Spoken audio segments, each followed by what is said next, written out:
Halo semua, kembali lagi bersama Sinta di Ngopi, ngobrol perihal sanitasi yang merupakan ruang untuk ngobrol santai nih terkait dengan isu air dan sanitasi tapi tetap bermakna.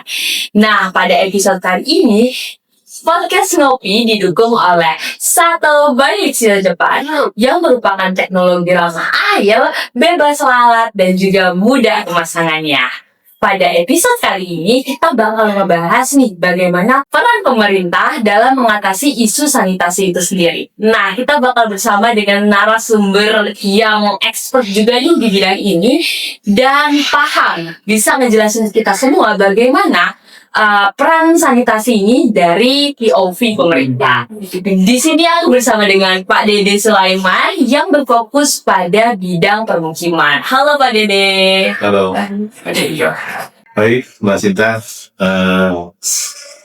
Dinas Perumahan Kawasan Pemukiman dan Cipta Karya Provinsi Lampung itu sesuai dengan Peraturan Gubernur tahun nomor 59 tahun 2021 bahwa bidang kawasan pemukiman, jadi ada 4 bidang.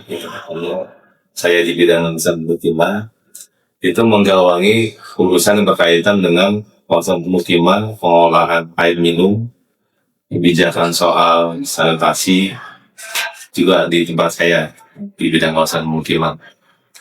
Kalau secara tugas, karena provinsi itu tidak memiliki otonomi ya, yang otonomi kabupaten kota, maka secara tugas langsung yang turun ke payung masyarakat itu di kabupaten kota sebenarnya untuk urusan air minum dan sanitasi.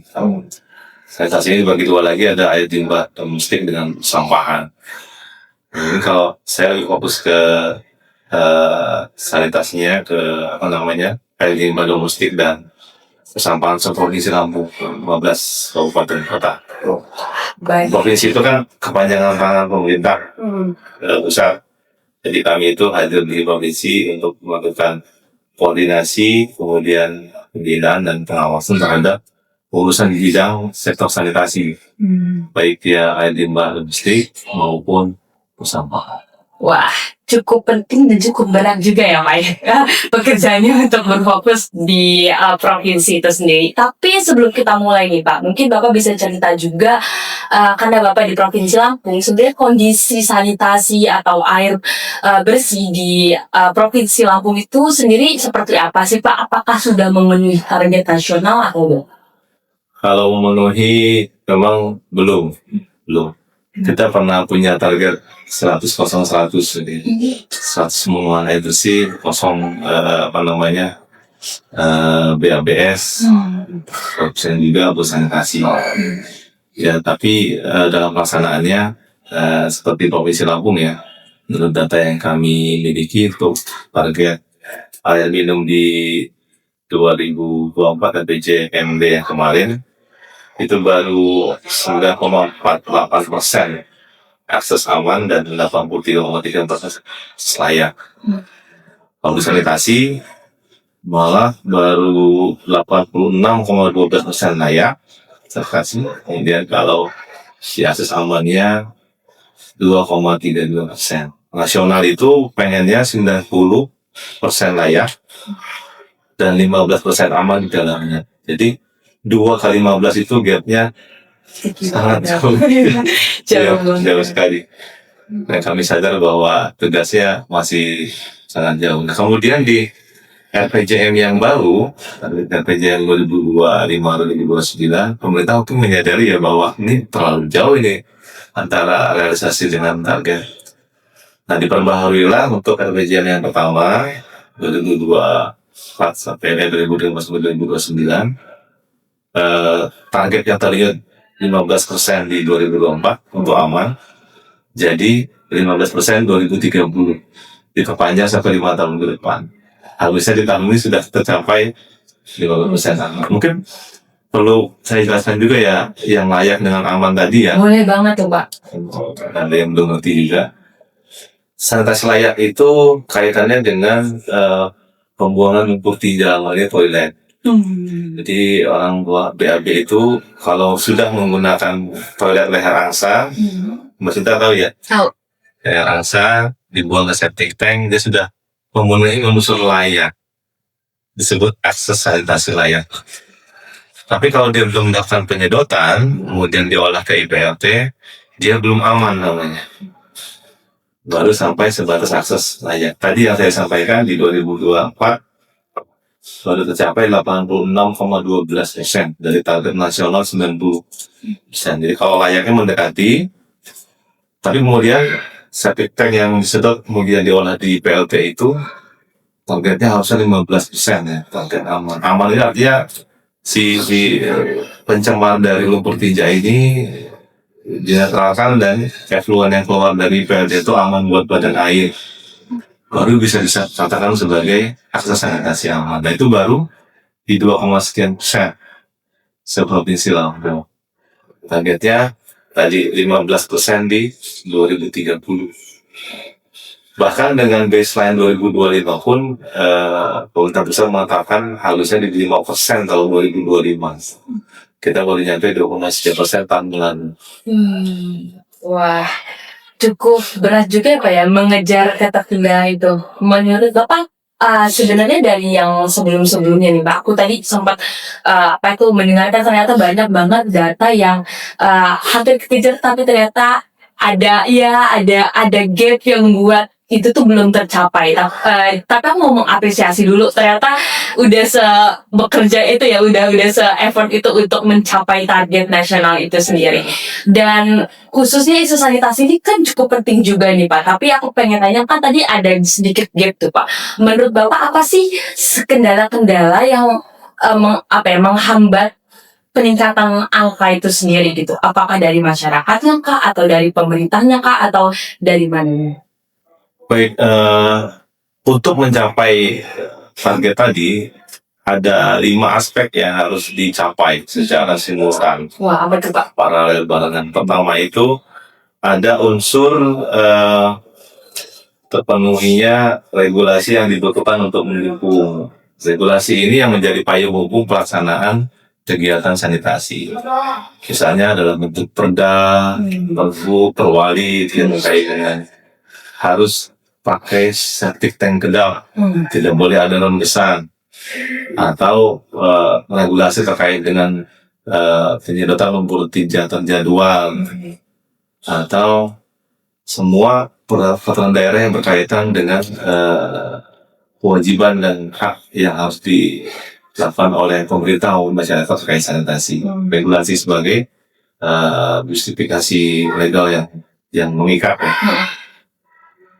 Kemudian yang kedua, teknis, ini meliputi infrastruktur. Jadi kalau IPLT-nya tidak dibangun, ya mau kemana sudah tinja itu dibuang kan gitu, sehingga akses amannya tidak tercapai, baru sampai wilayah aja gitu. Masyarakat itu sudah punya septic tank terdapat, nggak mungkin masyarakat yang bangun IPLT kan, berarti harus pemerintah yang gitu. Sudah kebangun terus gimana?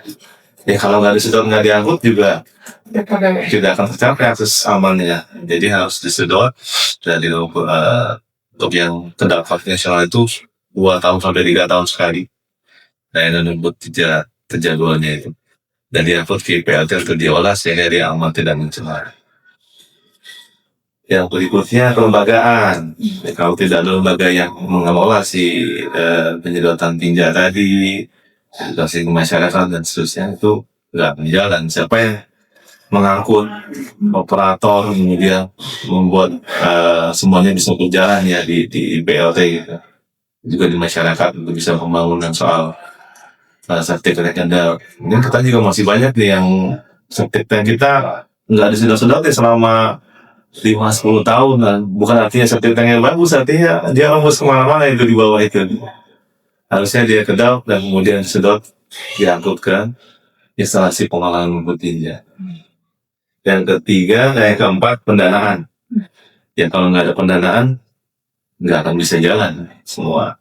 Baik infrastrukturnya maupun pengelolanya, angkutannya, operasionalnya nggak akan bisa jalan.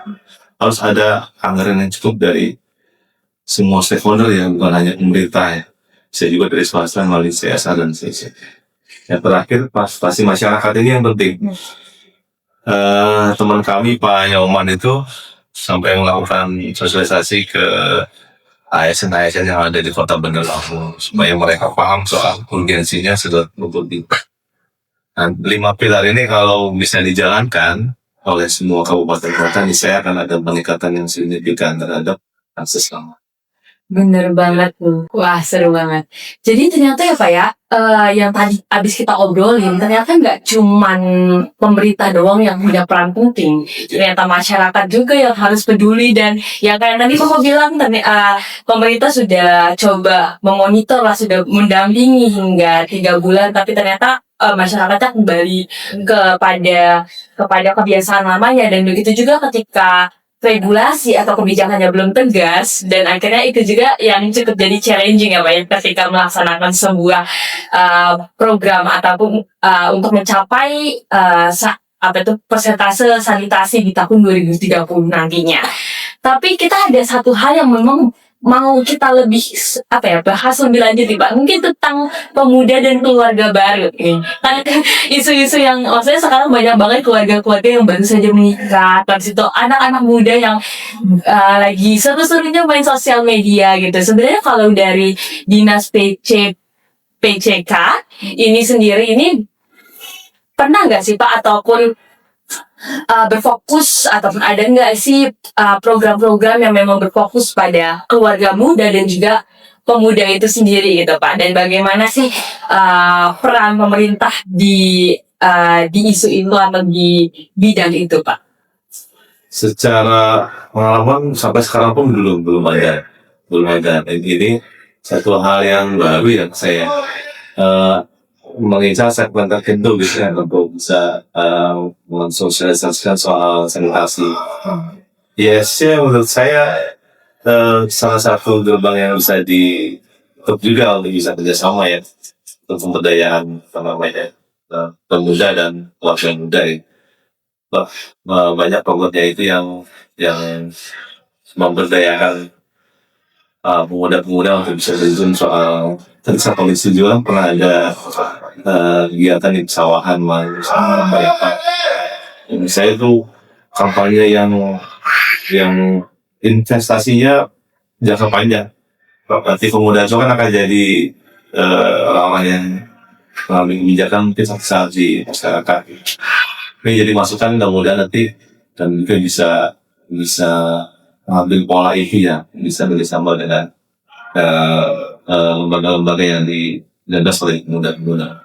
Kemarin kami datang anak PKL dari Unila yang dia itu menjadi presiden Society of Renewable Energy. Salah satu penelitiannya adalah mengecek bakteri yang bisa memproduksi listrik dari tinja. Ini kan semangatnya artinya jauh ke depan gitu ya. Kok bisa kepikiran Menarik. masih bisa meneliti listrik dari lumpur tinja. Kedepannya akan coba kami merumuskan gitu ya, bagaimana pola bekerjasama dengan teman-teman pemuda ini lebih sinergis, lebih efisien. Wah, seru. Ini sih ya kayak tantangan kayak wah ini ada ini bakal lebih fokus kepada pemuda, dan juga karena yang tadi Bapak bilang, karena mereka yang juga nantinya berdampak ya Pak di masa depan. Seru banget. Dan tadi aku sempat dengar Bapak sempat ngomong terkait dengan sanitarian ya. Ya itu juga kalau nggak salah bekerja sama dengan pemuda juga Pak. Atau Bapak ada cerita lebih lengkapnya nggak terkait sanitarian itu dipanggil oleh Dinas Kesehatan. Mereka ditempatkan di puskes ya ke masyarakat, melakukan surveying, monitoring terhadap kondisi sanitasi di masyarakat. Dia lebih kuat ke unsur kesehatannya, sektor kesehatan. Bukan ke, kalau kami kan lebih ke infrastruktur ya, dan layanan sanitasi. Yang paling berat dari sanitasi adalah mengubah paradigma publik masyarakat.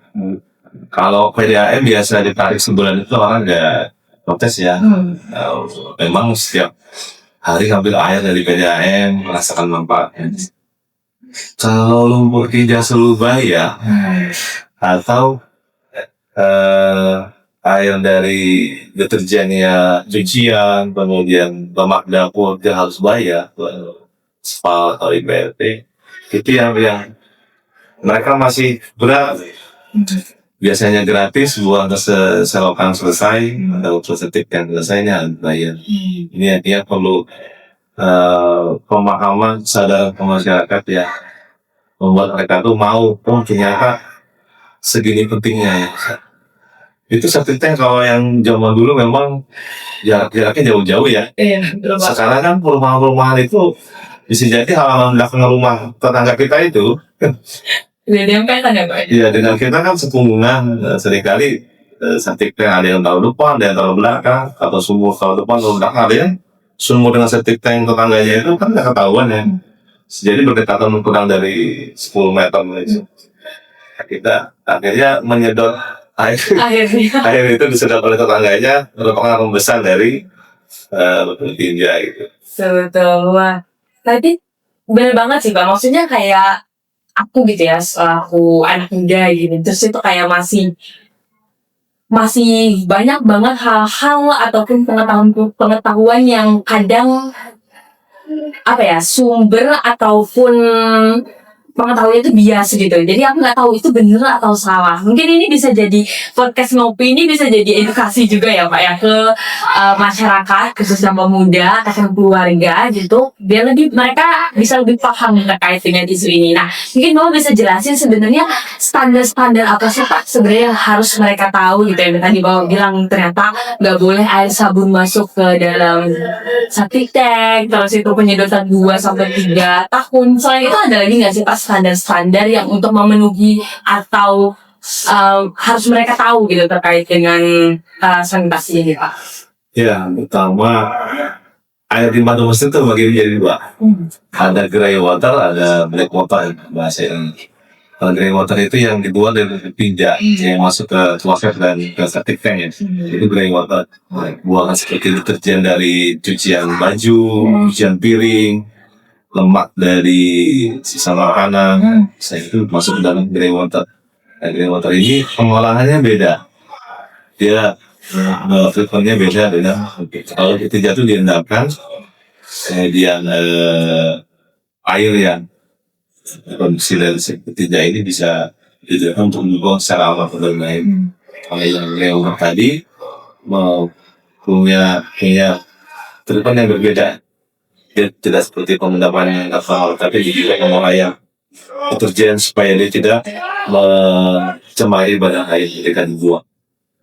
Nah, dua hal ini beda, tapi yang unggun sekali untuk bisa ditahan pencemarannya yang bakteri dari tinja, dari E. coli. Kalau ya peminum pemakan bisa menyebabkan stunting pada anak, bisa menyebabkan masalah kesehatan banyak sekali. Dapatkan banyak banget ilmu nih di podcast kali ini dari Pak Dede gitu. Mungkin ini pertanyaan terakhir nih Pak. Kan kita udah cukup banyak banget nih membahas tentang sanitasi dan juga bagaimana menjaganya, bagaimana peran pemerintah dan juga masyarakatnya, pendanaan dan lain sebagainya. Mungkin Bapak bisa bilang nih ke teman-teman gitu, apa sih mau Bapak sampaikan ke teman-teman? Apa sih yang buat mereka tuh harus sadar terkait dengan isu ini gitu? Mungkin yang jadi apa ya? Titik pencerah mereka nih, oh kalau ternyata mereka juga harus menjadi orang yang apa ya, take action atau beraksi dan juga peduli terhadap isu sanitasi itu sendiri Pak. Bisa sambil lihat kamera Pak. Baik, rekan-rekan ya, semua terutama yang pemuda ya, bahwa saya kan agama Islam ya, Islam juga mengajarkan bahwa kebersihan itu sebagian dari iman ya. Nah ini sebuah konsep yang secara ketuhanan pun sudah dengan ke manusia bahwa kita harus bersih. Dan ini investasi yang panjang. Bagaimana tidak bersih, tidak higien itu bisa mempengaruhi generasi berikutnya. Jadi kalau mau punya generasi yang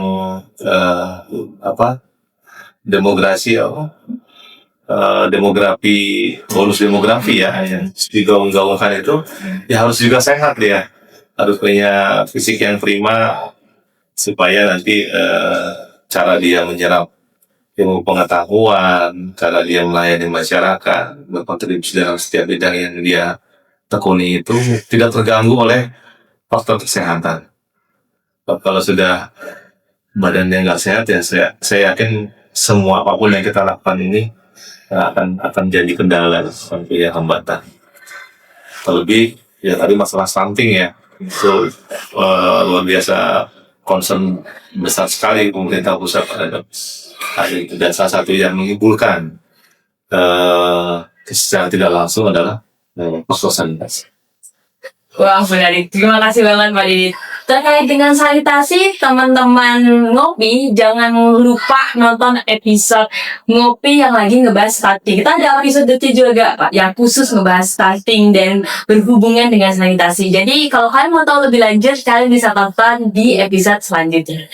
Nah, mungkin itu aja nih, Pak, episode ngopi kita kali ini yang menurut aku udah sangat insightful dan juga aku ngerasa banyak banget dapat hal-hal baru nih dari Pak Dede gitu, dan juga tadi aku sempat mention beberapa hal yang kita omongin nih Pak dari tadi. Ternyata kalau misalnya tadi Pak Dede bilang hubungan antara sanitasi ini gak cuma ke ekonomi aja ataupun ke kesehatan aja, tapi ternyata ada politiknya juga gitu, ada bagian kebijakannya juga gitu. Jadinya kayak sanitasi ini sebagai dasar fondasinya ya Pak ya, untuk mencapai semuanya.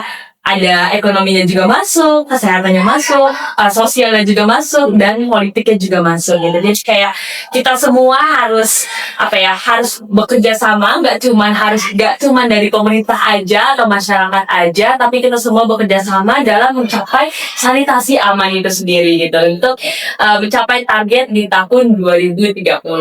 Begitu aja. Terima kasih untuk semua yang udah nonton Ngopi sampai episode sekarang, dan nantikan terus episode Ngopi selanjutnya bersama YSC Indonesia dan juga Santo by Lixil Japan. Terima kasih Pak Dede udah mampir ke podcast kami, dan sampai jumpa di pertemuan selanjutnya Pak. Terima kasih Pak.